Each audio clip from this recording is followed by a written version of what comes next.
Shalom saudara-saudaraku, hari ini kita akan belajar bahan khotbah tanggal 5 September 2021 dalam kalender gerejawi Minggu 14 setelah Trinitatis, diambil dari perikop Kitab Yesaya pasal 35 ayat 4-10 dengan mengambil tema kuatkanlah hatimu dan jangan takut. Saya akan bacakan untuk saudara-saudara sekalian. Begini firman Tuhan. Katakanlah kepada orang-orang yang tawar hati, kuatkanlah hatimu, janganlah takut. Lihatlah, Allahmu akan datang dengan pembalasan dan dengan ganjaran Allah. Ia sendiri datang menyelamatkan kamu.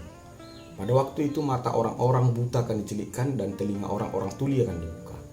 Pada waktu itu orang lumpuh akan melompat seperti rusa dan mulut orang bisu akan bersorak-sorai. Sebab mata air memancar di padang gurun dan sungai di padang belantara. Tanah pasir yang hangat akan menjadi kolam dan tanah gersang menjadi sumber-sumber air. Di tempat serigala berbaring akan tumbuh tebu dan pandan. Di situ akan ada jalan raya yang akan disebut Jalan Kudus. Orang yang tidak tahir akan melintasinya dan orang pandir tidak akan mengembara di atasnya.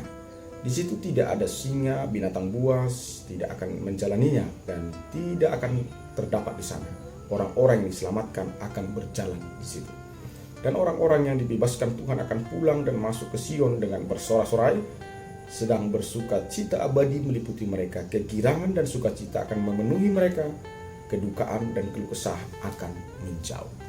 Saudara-saudara, hari ini kita berbicara tentang firman Tuhan yang membicarakan tentang hari pemulihan Tuhan yang akan datang setelah melewati bagaimana penderitaan, kesakitan yang kita hadapi dalam kehidupan kita, yang itu bagian daripada proses untuk pendisiplinan daripada tubuh kita terhadap dosa, atau bagian daripada proses untuk pengujian tentang kesetiaan kita kepada Tuhan.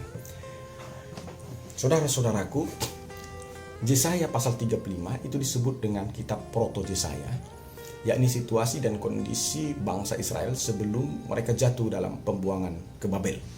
Akan tetapi kondisi kehidupan rohani, moral bangsa itu sangat bobrok. Karena itulah inti firman Allah dalam konteks proto Yesaya adalah, jika Israel tidak bertobat, maka Allah akan menjungkir balikkan kehidupan mereka hingga mereka terbuang dan menjadi budak di negara lain.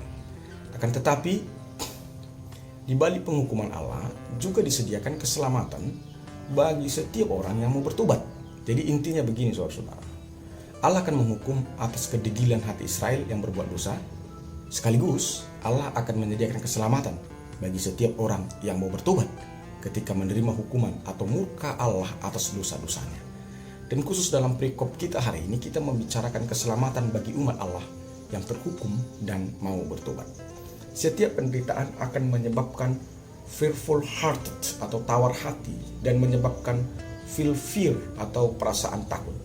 Demikianlah kelak umat Israel yang akibat kedegilan hatinya yang membuatnya terbuang dan ditindas oleh umat yang tidak mengenal Allah, yakni bangsa Babel. Penindasan Babel itu sangat mengerikan dan tidak manusiawi terhadap mereka. Akibatnya bangsa itu menjadi fearful hearted, menjadi tawar hati. Dan mereka menjadi takut, mereka memiliki perasaan fear, mereka takut akan segala sesuatu.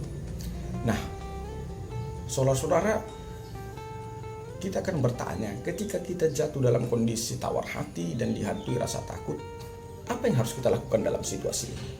Saudara-saudara, firman Tuhan menjawab, dikatakan, mengingat janji Allah dalam firman-Nya, itu adalah cara yang terbaik yang harus kita lakukan ketika kita jatuh dalam situasi tawar hati atau dalam ketakutan yang luar biasa. Maksudnya adalah Allah akan membalaskan, memulihkan ketika kita tawar hati karena kesalahan kita. Dalam situasi itu kita mengingat Allah dan kita memanggil Allah, maka Allah akan memulihkan kita dalam situasi itu. Itu yang harus kita renungkan, atau poin yang ingin disampaikan dalam perikop ini. Jadi poin pertama, manusia tidak boleh dendam, sebab hak pembalasan itu ada di tangan Allah. Dan sekaligus menandaskan untuk lepas dari patah hati dan rasa takut, caranya adalah ingatlah selalu janji Allah di dalam firman-Nya dalam situasi-situasi yang sulit dalam hidupmu. Jadi saudara-saudaraku, titik pemulihan hidup orang percaya adalah ketika dia berseru-seru kepada Allah.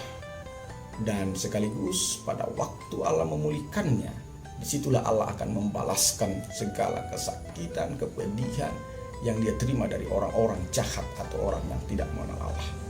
Jadi saudara-saudaraku, selama Allah belum membalaskan setiap orang yang percaya atas kesakitan yang diterimanya dari orang-orang jahat di dunia ini, maka orang percaya harus memiliki kesabaran ekstra.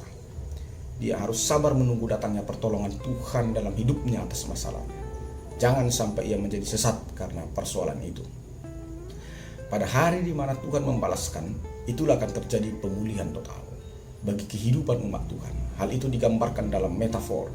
Orang buta melihat, orang tuli mendengar, orang lumpuh melompat, orang bisu bersorak-sorai, padang gurun menjadi mata air, dan padang belantara menjadi sungai, tanah pasir menjadi kolam, tanah gersang menjadi sumber air. Saudara-saudaraku saya kasih dalam Kristus Yesus Tuhan kita.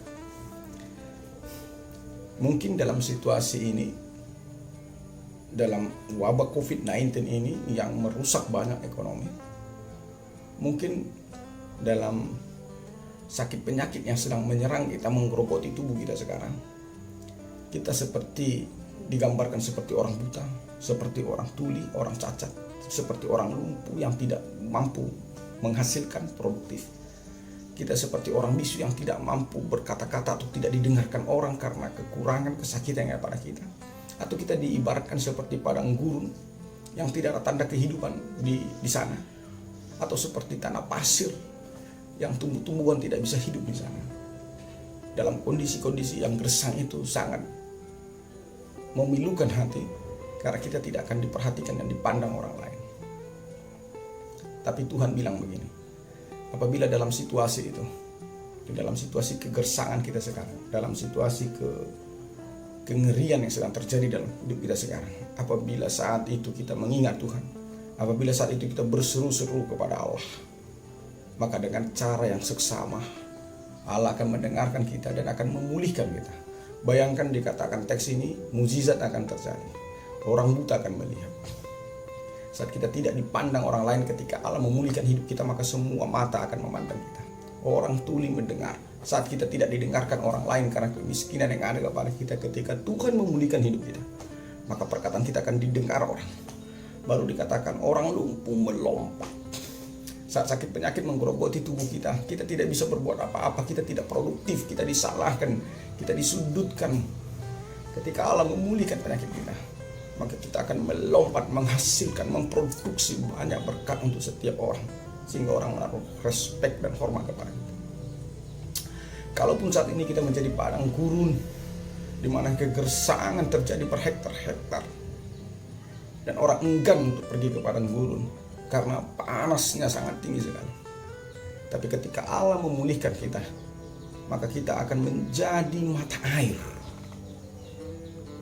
Dan ketika kita dijadi kolam yang gersang, tanah pasir yang tumbuh-tumbuhan tidak bisa tumbuh di sana. Jika saat ini apa yang kita lakukan selalu gagal, tidak ada yang berhasil ketika kita bekerja. Tapi Tuhan menguatkan kita saat kita pada saat itu berseru-seru kepada Tuhan dan kembali kepada Tuhan, maka kita akan menjadi sumber air. Maka apa yang kita kerjakan akan berhasil. Sekarang kembali ke kita Bapak Ibu Saudara. Jika engkau mengeluh dalam kesakitanmu sekarang, engkau tidak akan mendapat apa-apa. Jika engkau berputus asa sekarang dalam kesusahan hidupmu, engkau tidak dapat apa-apa. Jika engkau merepet-repet dalam situasi yang kurang sekarang, engkau tidak akan menghasilkan dan tidak mengubahkan apa-apa. Tapi saat ini dalam segala kesakit penyakit yang ada tubuhmu, dalam kekurangan ekonomi yang ada pada dirimu, ketika tekanan dan penghinaan yang terjadi dalam hidupmu, engkau mengingat Allah, engkau berseru kepada Allah dan kembali kepada Allah. Ada janji yang sedang kita harapkan dari Allah di sini. Tuhan akan memulihkanmu. Tuhan Yesus memberkati saudara sekalian. Shalom.